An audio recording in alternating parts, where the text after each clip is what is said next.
Ruslan Medvedev was a professional biker from Russia who loved adventure and the thrill of the open road. In 2011, he entered a race that would take him through the remote and rugged terrain of the Russian Arctic. He was excited about the challenge and the chance to explore the wild beauty of the region.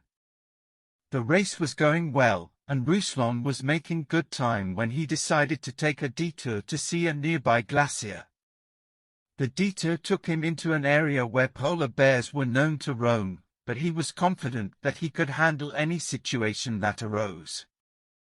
As he rode, he saw a massive polar bear in the distance. Ruslan stopped his bike and watched the creature for a while, marveling at its size and strength. But then, without warning, the bear charged towards him. Ruslan's heart raced as he tried to start his bike and escape, but it wouldn't start. The polar bear was getting closer, and Ruslan knew he had to act fast. He grabbed his helmet and used it to try and fend off the bear, but it wasn't enough. The bear knocked him to the ground and began to maul him. Ruslan was in excruciating pain as the claws from the massive beast tore his flesh and clothing from his chest, thighs, arms, and anywhere it could grab as he was fruitlessly trying to defend himself. Ruslan's heart raced as he struggled to break free from the polar bear's grip. The animal's massive jaws were inches away from his face, and he could feel its hot breath on his skin. He knew that he was in a life-or-death struggle, and he had to find a way to defend himself. With all his strength, Ruslan kicked the bear's belly, hoping to make it let go. But the bear only got angrier and tightened its grip, and Ruslan felt his ribs creaking under the pressure and it getting harder for him to breathe with every breath and movement.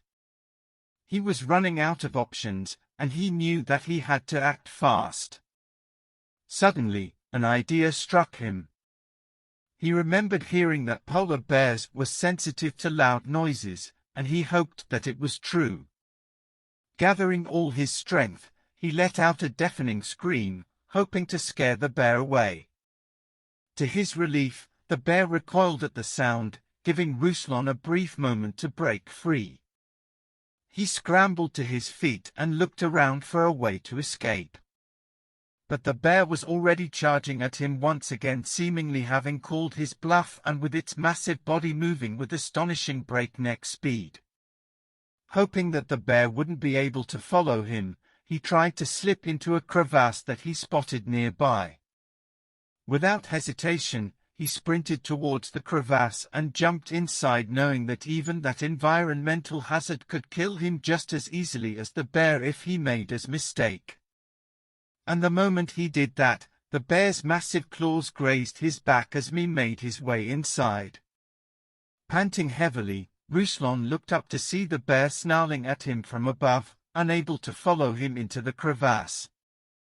He knew that he was safe for the moment, and fortunately the crevasse wasn't too deep and he could easily climb out when the bear left, but he also knew that he had to find a way to make it out alive with his injuries.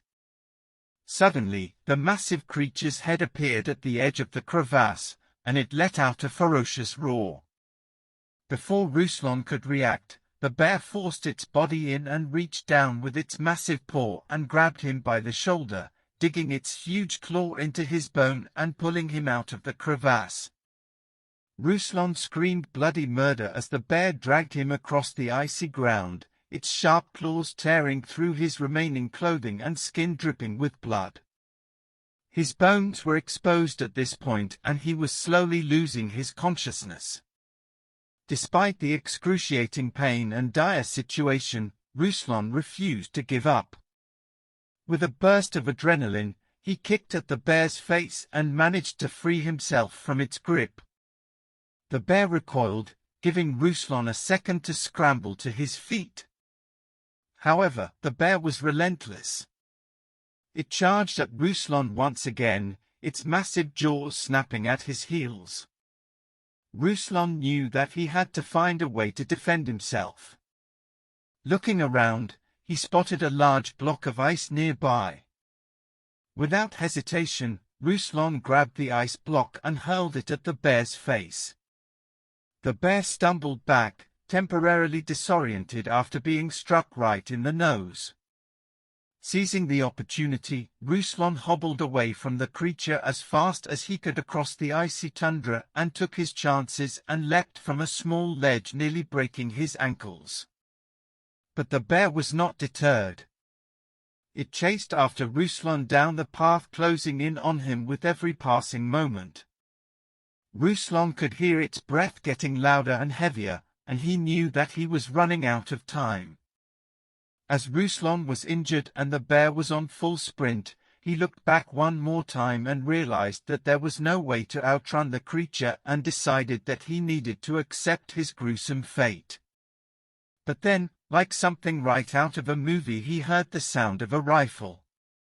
A group of local hunters had heard the commotion and came to his aid. They fired shots into the air, scaring off the polar bear and saving Ruslan's life. The hunters helped Ruslan to his feet and took him back to the nearest hospital. When word broke out about what happened, the race was cancelled for everybody's safety and more hunters were sent out to hunt down the bear, which they never did end up finding. Ruslan was grateful for their kindness and amazed by their bravery. He had never experienced anything like this before and knew he would never forget the terror and the kindness he experienced that day. After he recovered from his broken bones and battered flesh, Ruslan returned to the race at a later point in the future when it was reopened and finished it, but he did so with a newfound respect for the power and danger of the wild. He knew that he had been lucky to survive and that he needed to be more cautious in the future. In the end, Ruslan's experience taught him a valuable lesson about the beauty and power of the wild and the importance of respecting and protecting it. He never forgot the kindness of those who came to his aid, and he knew that he would always be grateful for their bravery and compassion.